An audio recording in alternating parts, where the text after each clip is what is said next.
Here's the video that a lot of people on Facebook have been wondering about and waiting for on my Answering Judaism page. I'm finally releasing my verdict on Shapira. Is he a Trinitarian? Is he a modalist? What is he? That's the big question, okay? Now, I have listened to the audio, but okay? And I'll be taking a look at the comments he has made with respect to the Godhead. But as for the Zohar, I'll let Yisrael Blumenthal churn out another rebuttal regarding the document. But I may have some questions for Shapira, for argument's sake, regarding some of the claims he makes. But I want to focus on some of his claims about Trinitarianism. Firstly, I want to start by defining one's terms.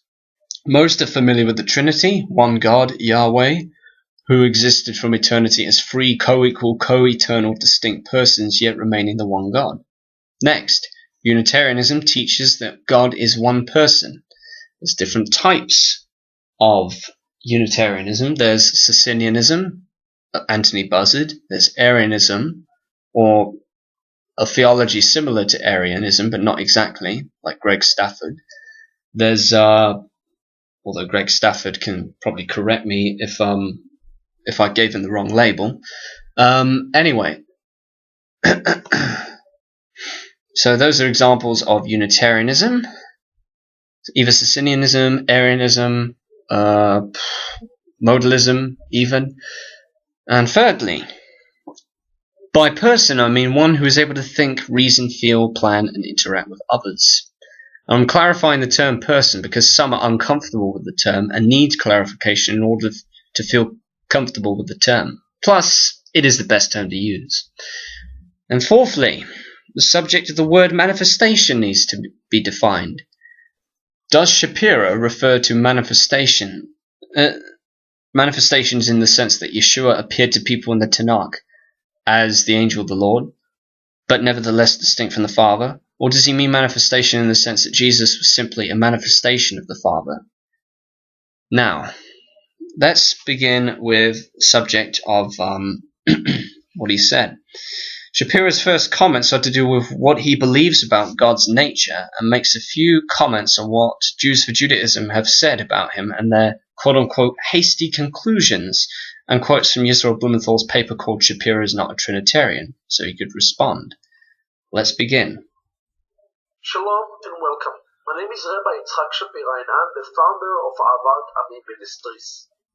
Over the last several months, upon the release of the Return of the Kosher Pig, we have been involved in a very interesting and at times very heated dialogue with various groups on the identity of the Messiah, on what I said or didn't say, and what I wrote in the Return of the Kosher Pig.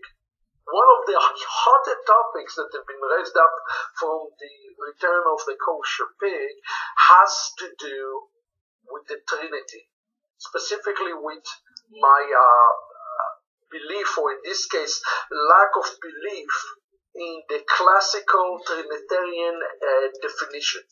I wanted to take a moment with you today to share my position specifically about the Trinity, as there were several articles written by organizations by the name of Jews for Judaism that were very quick to jump and to declare initially that I am Trinitarian, and then later on Rabbi Israel Blumenthal released an article titled Shapira is not a Trinitarian, okay? So in one way he says that I'm promoting Christianity, being Trinitarian, then he says I'm not. So does it sound confusing? Yes, it is very confusing. So what I wanted to do, I wanted to take some time and clarify my position, and also clarify just a bit of what I wrote, because I wrote about this extensively in the book. I encourage you to pick up the copy of the Return of the Kosher Pig if you have not done so. But at the same time, I wanted to take a moment and clarify my position. I think it's important first to look at the objection that was raised by Rabbi Israel Blumenthal. Let us take a look together at what Rabbi Blumenthal says. And he says the following. He says, if you take the word Trinity from my critique, the critique that is written against the return of the kosher pig, from my critique, and you put in the word worshipper of Yeshua, every one of my arguments still stand. It is obvious that Shapira has no response to my argument, so he needs to nitpick on irrelevant words in order to appear the one who presenting a defense. Why did I assume that Shapira is a Trinitarian, he asked? He says simple. He claimed to have been ordained by the IMCS, which is a subsidiary of the MJAA. The statement of faith of the MJAA declares that the organization believes in the Trinity. Furthermore, Shapira quotes extensively from Trinitarian books and from various Trinitarian Christians.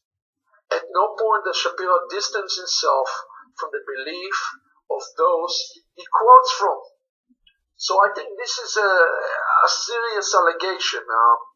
Initially, Rabbi Blumenthal was making the point that I'm promoting Trinity, and I'm not. I'm promoting the God of Israel.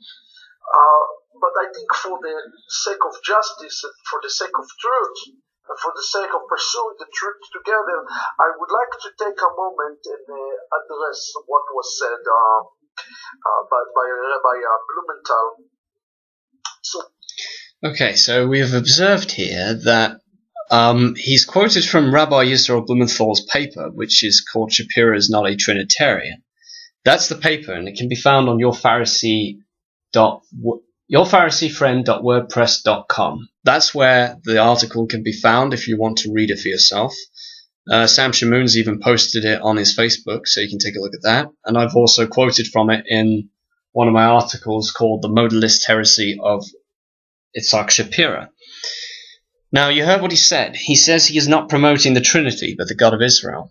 That, to me, first of all, is an off statement. Trinitarians do submit to the God of Israel, but simply Shapira mentioning this doesn't answer the question as to whether he is teaching the modalist heresy, where all three persons are merely manifestations of God, and at that one stage is the Father, and then the Son, and then the Spirit, which is successive modalism, or whether he teaches a synonymous modalism, which Edward Delcourt has evaluated the comments on the second video, but we'll look at that later. But this comes down to a question. Does he teach modalism, or does he teach the biblical doctrine of a Trinity? He's broken down the position to his audience. Okay. What am I? Am I a Trinitarian? Am I a Unitarian? Am I any of the above, all of the above? What's the position am I endorsing? Let me break down my position and answer to you in several steps, because in addition there's been some voices upon those who claim to be Christians who also accuse me of not being Trinitarian. So I wanted to take a moment and address perhaps everybody all at once, but I'm going to start with addressing Rabbi Blumenthal. So what do I believe? Well, it is pretty straightforward what I believe. Here is a statement of faith. Let us look together. I wrote this to sum up what I believe. I said, I believe in a perfect faith that God is one. As the scripture says, Shema Israel, Adonai Eloheinu, Adonai Echad. Let us discuss that for a moment. Let us talk through this. The Torah says in Deuteronomy 6, Shema Israel, Adonai Eloheinu, Adonai Echad. Let me declare publicly and proclaim from the record that I believe in a perfect faith that God is one. He was one and he is still one today. I do not believe in three gods, and I want to make this point very, very clear. If Rabbi Blumenthal want to nitpick on the words of my own language, at least you need to quote me correctly. Now the question is, Okay, you heard the statement that he made. He believes in perfect faith that God is one, and he does not believe in three gods. Now, I'm uncertain if he is saying this out of ignorance, or if he's deliberately misrepresenting it. But the Trinity doesn't teach there are three gods. No matter how many ignorant people, and that's not an insult, by the way, no matter how many ignorant people or how many blasphemers try and make it out to be so, the Trinity does not teach there are three gods, despite the lies that you hear about it. The Trinity teaches there is one God. Christians believe that God is one. And this is a point I may have to keep coming back to. Is God one in his being and one in his person? Is he a one who and a one what? And so, is God one in his being and one in his person, can manifest himself in many ways? Or is God one in being, one who, and three in person, three whats? Both are monotheistic.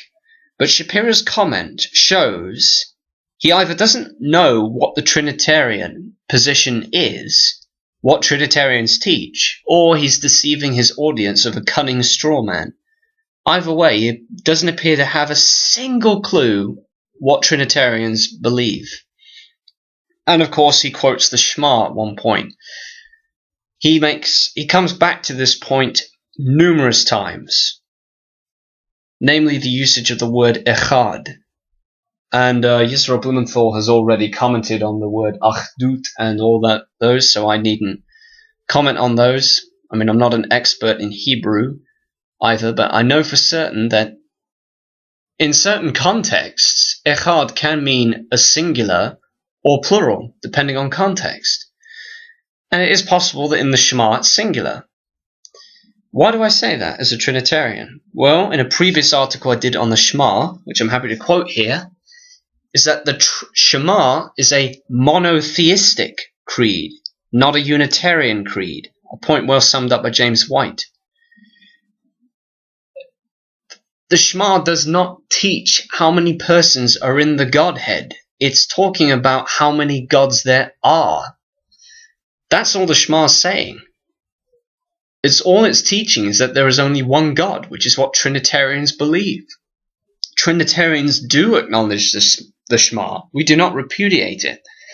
The only Trinitarians who would think that the Shema refutes the Trinity are those who are Trinitarians by tradition rather than conviction, or who are ignorant of the Shema and not have familiarized themselves with the anti-Trinitarian argumentation.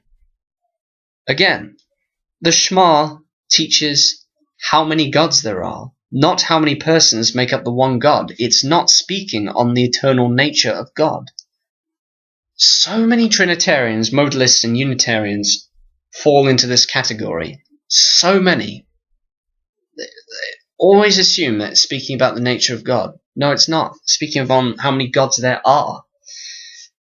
Anyway, let us carry on. What the word one means. And that's what we need to focus on.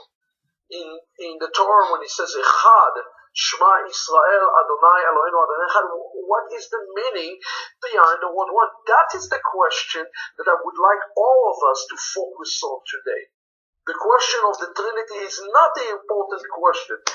The question of the Trinity is an important question, Rabbi Shapira, because it's because of what you've said in your objection 3 that has caused people to raise their eyebrows. It's caused Sam Shamoon to express concerns, it's caused me to express concerns, and it's caused others to express concerns.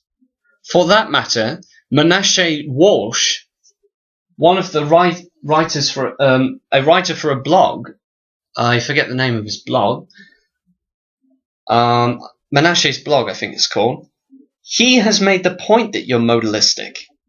And of course, Yisrael Blumenthal in his own paper. And Shapira read it to the audience. Even Yisrael Blumenthal is aware that Shapira is not teaching Trinitarianism. So that would show that Yisrael Blumenthal does have some knowledge of the Trinity, but I don't know how much knowledge he has in depth. he seems to have some rudimentary knowledge, more so than Tovia Singer. I commend Yisrael Blumenthal for that. But again, Shapira, the Shema talks about how many gods there are, not how many persons there are. I don't even use the Echad argument because it's a bad argument. It's not a very good one, to be quite honest with you. The important question is, what is the meaning beyond the word one? In essence, what I'm asking today is, the word one mean one? Does it mean 3? Does it mean 10? Does it mean 1,000? Does it mean 100,000? What does it mean when the Torah says that God is Echad? Well, here is what I believe that it says. The scriptures are very clear, and let's us turn together to the book of Isaiah together.